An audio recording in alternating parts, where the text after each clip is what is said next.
Hi, I'm Ryan Szymanski, curator for Battleship New Jersey Museum and Memorial, and today we're in the Chart House Annex on the O4 level of the battleship.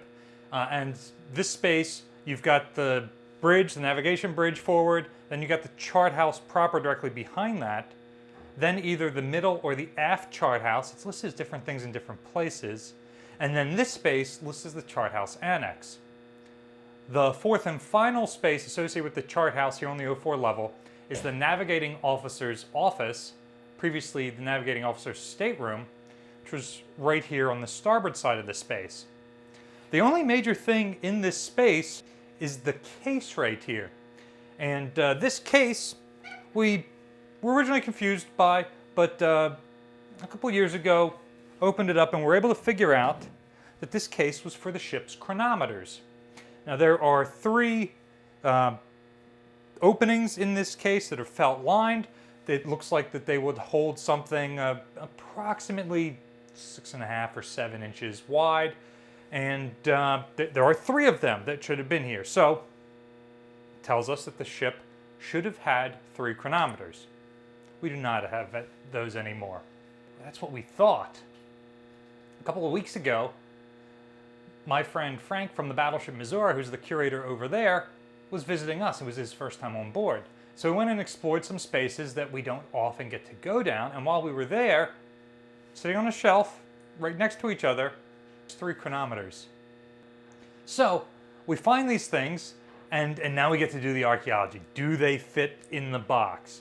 They do. I'll show you that in a second. Don't take my word for it. And then, can we date them? Are they the ship's World War II chronometers?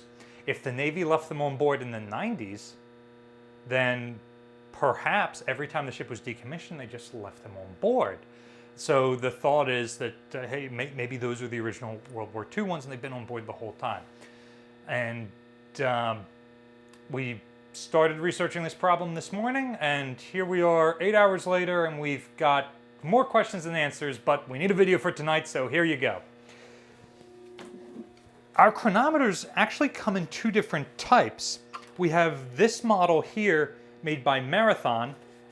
It's in like a plasticky, I believe it's actually fiberglass case. It's got a tag here that says that it is the chronometer, number 3 of 3, from the chart house. And then it says the location is frame 02510. Our chart house isn't on the O2 level, and our O2 level doesn't go forward to frame 51. Frame 51 is turret number 1.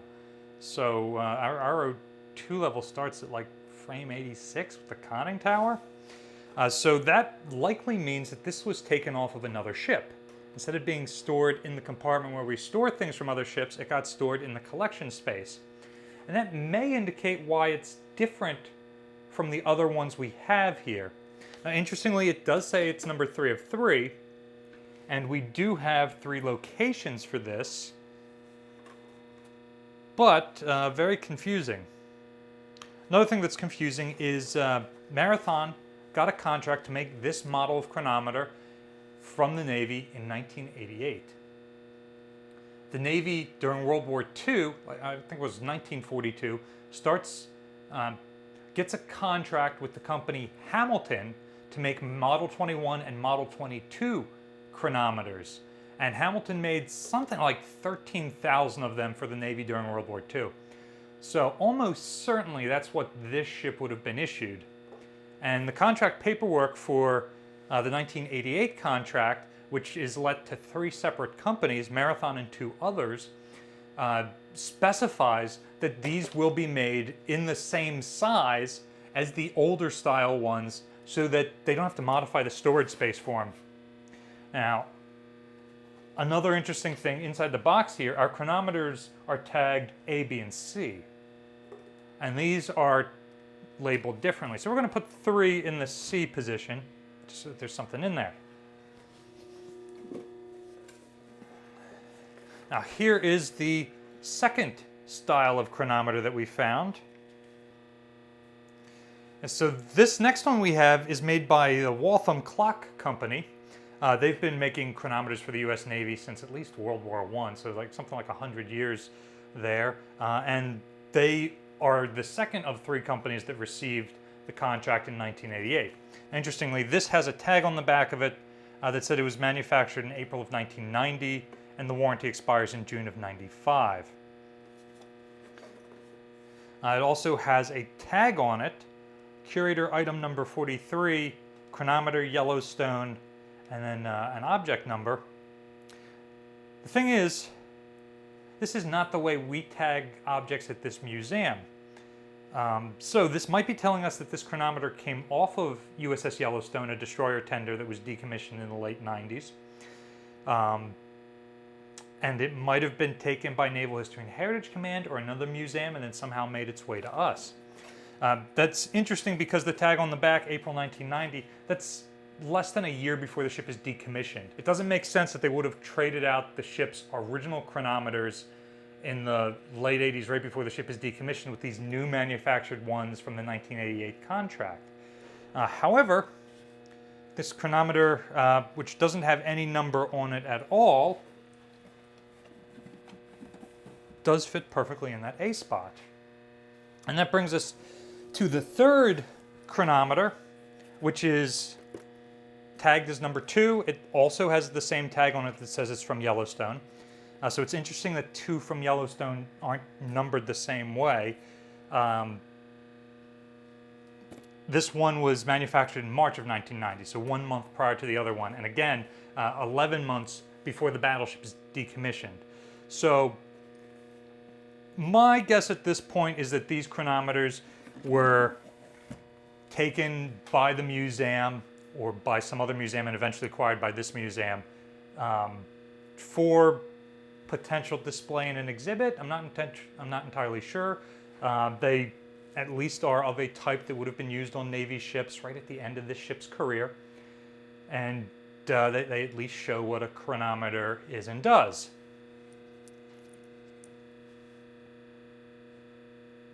So, now that we've finally got chronometers back in these boxes, what exactly are they? Why are they in the chart house? Chronometers help ships navigate. They were developed for maritime use starting around the 1730-ish, and by about 1760, the technology had gotten small enough and cheap enough to produce that they start being used on ships. You're trying to find your position at sea, so you need latitude and longitude. Using a sextant and looking at the sun, based on what angle the sun is at midday, will tell you what your latitude is. Latitude is where you are in the belt around the Earth this way. That's relatively easy to find with lots of technology. There's even like pendulum-style technologies that predate the sextant that can help with that. So the big question then becomes, how do you find your latitude, or the loop going north and south, to figure out where you're located east and west? You can also do that using a sextant, figuring out when noon is at the point of ocean where you are, but you have to be able to compare that to a known time. You have to be able to compare that to a known time somewhere on this planet. Greenwich Mean Time from the Greenwich Observation in England is the standard time that's typically used. So, to be able to keep track of what Greenwich Mean Time is, you would have to, in the older days, wind up a clock every day. On real old sailing ships, they would have a half-hour glass by the ship's bell. And every half hour, somebody standing watch would flip that over and ring the bell to tell the time like a cuckoo clock. Now, obviously, that is not precise enough for navigation. Being off by a couple of seconds can put you off by miles. And for ships and for old sailing ships that don't have fuel requirements and are going to be at sea for something like 6 months at a time between going into port to resupply and potentially on foreign station away from their home country for something like 3 years at a time was a typical cruise, especially for early American sailing ships. That kind of timekeeping just wasn't going to do. So a wind-up chronometer-style clock was vitally important, that could be accurate to a fraction of a second. In fact, our clocks here are all accurate to within a half a second per day or less. And they actually, the second hand ticks every half second. It doesn't do 60 ticks in a minute, it does 120 ticks in a minute, just to be a little bit more accurate. Also, these are not wind-up clocks, they're battery powered.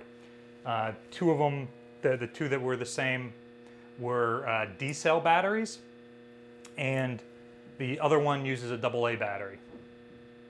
Although they do have some sort of backup power inside the clocks, so that you've got something like 5 minutes to change out the battery without losing the time. Anyway, going back to how you actually use this to find longitude, if you know what time it is at Greenwich Mean Time, and you now know from your sextant what time it is at exact noon when you're measuring your latitude, you can then figure out the time difference, and that gives you how far away from Greenwich you are, what time zone you're in, and that tells you your longitude.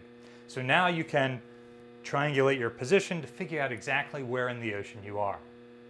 And this is what you need for dead reckoning to get yourself back to shore, or you can use a Polaris to look at known objects on land to triangulate your position. So, this video is just a primer on the ship's chronometers. We now have a series of questions. Are these from New Jersey? Are they original to New Jersey? They almost certainly aren't. What kind of chronometers would this ship have used? Did she actually use Hamilton Model 21 or 22 during World War II? Or were they something different? Did she keep using those through the 80s? We haven't figured that out yet. If these aren't original to New Jersey, where did they come from? We might have some partial answers there. And then how accurate are they for this ship? And do we have any more laying around the ship? So obviously these were a surprise to find earlier in the week. There could be others somewhere else. At a minimum, we're now able to return chronometers out on the ship where they should have been. What are some other important features of the ship that you think need to be put out in place? Many museum ships you go on are just empty brackets and empty shelves. What are some of the things that you think are important to make a ship feel alive, help tell you how that ship was used? I think it's important, since this room has nothing in it but a rack for chronometers, that we have chronometers in that rack, even if they might not be the original ones from this ship. But let us know what you think is important in the comment section down below. Battleship New Jersey receives operating support from the New Jersey Department of State, also from a number of other businesses and private individuals like yourselves. We really appreciate your support. There's a link in the description below if you'd like to donate to support the museum. You can also support us by liking, sharing, and subscribing so more people find about the museum and our channel. Thanks for watching.